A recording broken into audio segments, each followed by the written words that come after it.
GERD जैसे कि काफी लंबे टाइम तक अनट्रीटेड रहे तो 3 से 5% पेशेंट में इसमें कैंसर बन सकता है। कम से कम मैंने अभी तक अपने करियर में मोर देन 10,000 एंडोस्कोपी में कर चुका हूं और कभी भी किसी मरीज को किसी तरह की तकलीफ नहीं हुई है। कभी भी मरीज को अपने आप से दवाई नहीं लेनी चाहिए, क्योंकि इनकी डोज और ड्यूरेशन अलग अलग होता है और कंडीशंस होती हैं, रिस्क फैक्टर्स होते हैं जो GERD के साथ कॉमनली एसोसिएटेड होते हैं, जैसे कि स्मोकिंग करना, अल्कोहल ज़्यादा मात्रा में लेना, लेट नाइट खाना जिसमें मरीज को छाती के अंदर काफ़ी बर्निंग सेंसेशन होती है, जलन होती है। और कुछ मेडिसिन होती हैं जैसे कि एस्पिरिन और स्टीरॉइड जिनके साथ GERD की प्रॉब्लम काफ़ी कॉमनली जुड़ी हुई होती है। नमस्कार, मैं राखी चौधरी सिटी चैनल में आप सभी का स्वागत करती हूँ। आज हम आप सभी शहरवासियों के लिए लेकर आए हैं एक स्वास्थ्य संबंधी कार्यक्रम। तो आज के इस कार्यक्रम में हमारे साथ जुड़े हैं शहर के जाने माने gastroenterologist and हिपैटोलॉजिस्ट doctor Bhagat Singh. नमस्कार जी, मेरा नाम डॉक्टर भगत सिंह है और मैं एक पेट, लिवर व आंत रोग विशेषज्ञ हूँ।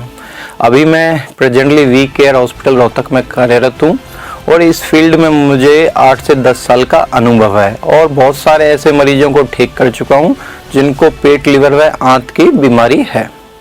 ओके डॉक्टर साहब, तो आज हम बात करेंगे GERD के बारे में। तो GERD से हम क्या समझते हैं? GERD एग्जैक्टली है क्या? GERD बेसिकली इसकी फुल फॉर्म होती है गैस्ट्रोइसोफेजियल रिफ्लक्स डिजीज। ये काफ़ी कॉमन प्रॉब्लम है। वेस्टर्न वर्ल्ड में ये अराउंड 10 to 20% पेशेंट में पाई जाती है और इंडिया में भी अराउंड ये 5 to 10% पेशेंट्स के अंदर होती है। GERD बेसिकली इसमें होता क्या है, इस बीमारी के अंदर जो भी गैस्ट्रिक कंटेंट है वो हमारे खाने वाली नल की, जिसको ईसोफेगस कहते हैं, उसके अंदर बार बार रिफ्लक्स होता है, जिसके कारण मरीज को काफ़ी दिक्कत होती है। अगर हम बात करें इस बीमारी के लक्षण की, तो इस बीमारी के क्या क्या लक्षण इस बीमारी के साथ जुड़े हुए होते हैं। हम उनको 2 पार्ट में डिवाइड कर सकते हैं। एक जो हमारे गैस्ट्रो इंटेस्टाइनल सिस्टम के साथ जुड़े हुए होते हैं और दूसरे जो एक्स्ट्रा GI सिम्टम्स होते हैं। अगर सबसे पहले हम बात करें जो गैस्ट्रो इंटेस्टाइनल सिम्टम होते हैं, उनमें मोस्ट कॉमन होता है, एक तो आपको रीगर्जिटेशन होता है जिसके अंदर मरीज को खट्टी खट्टी डकारें आती हैं। दूसरा होता है हार्ट बर्न, जिसमें मरीज को छाती के अंदर काफ़ी बर्निंग सेंसेशन होती है, जलन होती है और उसके कारण कई बार मरीज को सीवियर चेस्ट पेन होता है। इसके बाद किसी मरीज को खाना निगलने में तकलीफ हो सकती है, खाना निगलते टाइम पेन हो सकता है और कई बार मरीज को इसमें आवाज़ भी बदल सकती है। अब हम बात करेंगे जो दूसरे सिम्टम्स होते हैं जिनको हम एक्स्ट्रा GI सिम्टम्स कहते हैं। उसमें मरीज को कई बार क्या होता है कि जो पुराना और या न्यू ऑनसेट एज़मा होता है वो आपका और ख़राब हो सकता है, क्रोनिक लेरिंजाइटिस हो सकती है, आपके जो टीथ हैं डेंटल इरोजन्स हो सकते हैं और मरीज को कई बार डिस्ट्रेस और एंजाइटी भी साथ में हो सकती है। डॉक्टर साहब, ये बीमारी किस कंडीशंस में पाई जाती है? कई कंडीशंस के साथ एसोसिएटेड होती है। इसमें सबसे कॉमन होता है मोटापा। जिन मरीजों को मोटापे की तकलीफ ज़्यादा होती है उनमें ये मरीज काफ़ी कॉमनली होती है। उसके बाद होता है हाइटस हर्निया।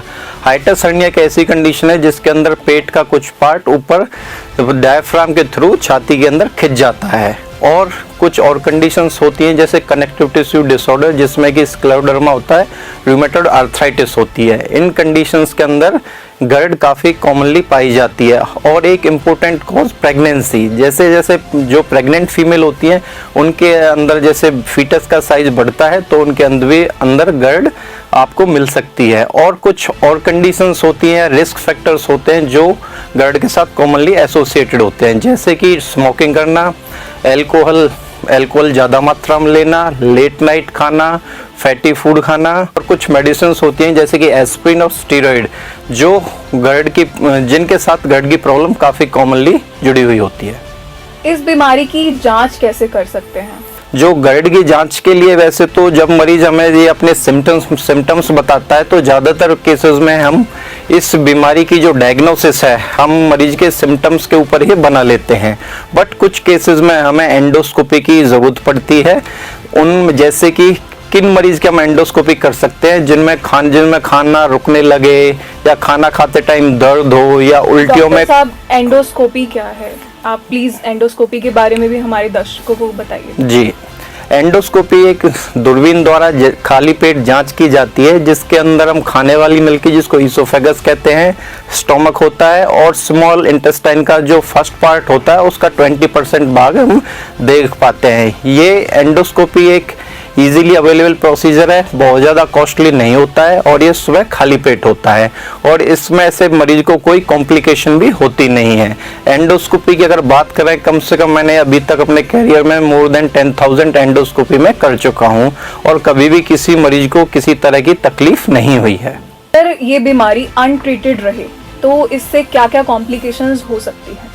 अगर हम गर्ड को काफ़ी लंबे टाइम तक इग्नोर करते रहें या प्रॉपर ट्रीटमेंट नहीं लें, मान के चलें कि अगर 10 से 15 साल तक ये बीमारी अनट्रीटेड रहे या मरीज अपने हिसाब से देसी इलाज या मेडिसिन लेता रहे, तो इसके अंदर 3-4 कॉम्प्लिकेशंस काफ़ी कॉमनली एसोसिएटेड होती हैं, जिसमें एक सबसे पहला होता है कि जैसे कि खाने की नलकी का सिकुड़ जाना, जिसको हम ईसोफेजियल स्ट्रक्चर कहते हैं। अगर खाने वाली नलकी एक बार सिकुड़ जाती है तो इसमें मरीज को फिर खाना खाने में काफ़ी दिक्कत होती है। एक होता है ईसोफेजियल अल्सर होना, और हम एक कॉमन लैंग्वेज में समझें तो ईसोफेजियल अल्सर्स बन जाते हैं और जख्म बन जाते हैं, जिसके कारण मरीज को खाना खाते टाइम दर्द होता है और कई बार उल्टी हो सकती है और उल्टी के अंदर खून भी आ सकता है। इसमें जो सबसे ज़्यादा लाइफ थ्रेटनिंग कॉम्प्लिकेशन होती है वो होती है बैरेट ईसोफेगस। बैरेट ईसोफेगस एक प्री मैलिग्नेंट कंडीशन है, एक रिस्क फैक्टर है खाने की नलिका का कैंसर डेवलप होने के लिए।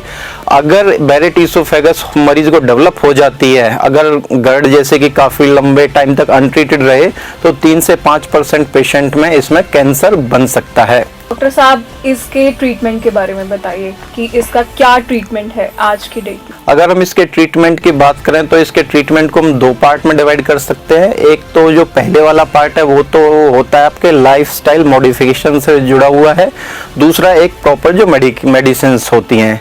लाइफस्टाइल की हम बात करें तो एक तो है कि मरीज को अपना वजन नहीं बढ़ने देना है, क्योंकि जैसे हमने पहले बताया कि ये बीमारी काफ़ी मोटे लोगों में पाई जाती है, तो इसमें जो भी मोटे मरीज होते हैं जिनका वजन काफ़ी ज़्यादा होता है, इसमें सबसे पहली रिक्वायरमेंट होती है कि मरीज अपना एटलीस्ट 10% वजन कम करे। और जो पर्सन्स या जिनको ज़्यादा हैबिचुअल होते हैं स्मोकिंग एंड ड्रिंकिंग के, वो हमें बिल्कुल बंद कर देनी चाहिए।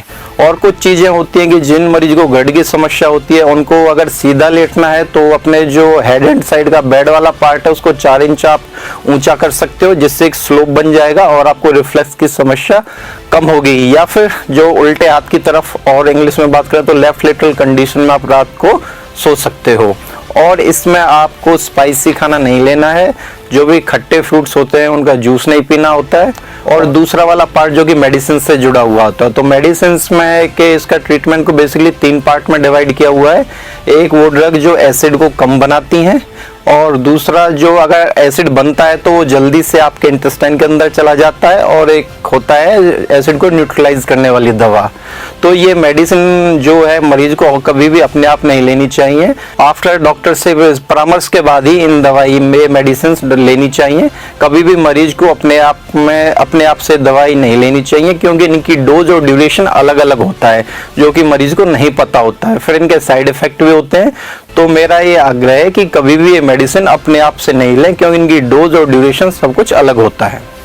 डॉक्टर साहब, अपना कीमती समय देने के लिए धन्यवाद। जाते जाते अंत में आप हमारे शहरवासियों को क्या स्वास्थ्य संबंधी टिप्स देना चाहेंगे? जो हेल्थ से रिलेटेड सबसे अच्छी बात यह है कि जो शहरवासी लोग विंटर के टाइम में कर सकते हैं, एक तो होता है कि प्रॉपर एक्सरसाइज करना, एटलीस्ट 40 to 45 मिनट्स जो विंटर टाइम है इन ए वीक 4 to 5 डेज के लिए आपको करनी चाहिए।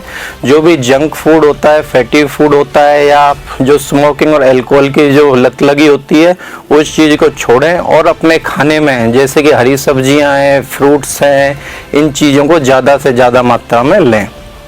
धन्यवाद। Thank you.